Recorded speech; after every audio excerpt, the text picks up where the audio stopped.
દીકરીને વળાવીને બાપ ઉભો છે કે એકવાર જો દીકરી મારી સામું જોઈ લે, છેલ્લી વાર દીકરીનું મોઢું જોઈ લઉં.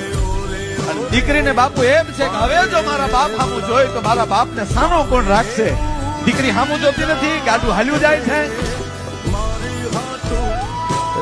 પછી બાપ એમ કે મારી સામું ન જોતો કાંઈ નહીં, પણ જે ગામના જાતે આંબલી ને પીપળી રમી એની જે ઝાડ ઉભા છે એ ડાયરું તો જો એ બેટા ઝૂકી ગયો. પણ બાપુ ગામડામાં હકીકત દીકરી હારે જાતી હોય ત્યારે પવન થપી જાય, ડાયરું ઝૂકી જાય. છોડો, છેલ્લે દીકરીનું બાપ મળવા જાય ને એ ચિત્ર કોઈ ન જોઈ શકે. એ તો જેને જેની વળાવ્યું હોય એને ખબર હોય.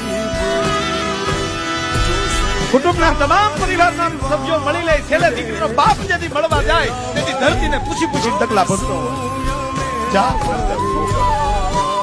ગાડામાં હળી કાઢી દીકરી જેથી બાપની ડોકે જેથી આકડિયા ભીડી જાય ત્યારે આજુબાજુની બાજુ કોઈનો હાથ મૂકી બધા મૂકી દે. બેટા હવે બસ, હવે નો રોવાય. બાપ માથે હાથ મૂકીને એટલું કે બેટા હવે રોજ તારા બાપના માથું દુખે, બેટા તારું લઈ જા ગાડા લઈ જાઓ મારો બાપ. જયારે એમ કહેવાય કે પછી એની બેનપણીઓ ને એની આજુબાજુની બાયું દીકરીનો હાથ મુકાવે, પણ બાપના ગાલે બાપુ આમ ત્યાં લીટા પડતા જાય.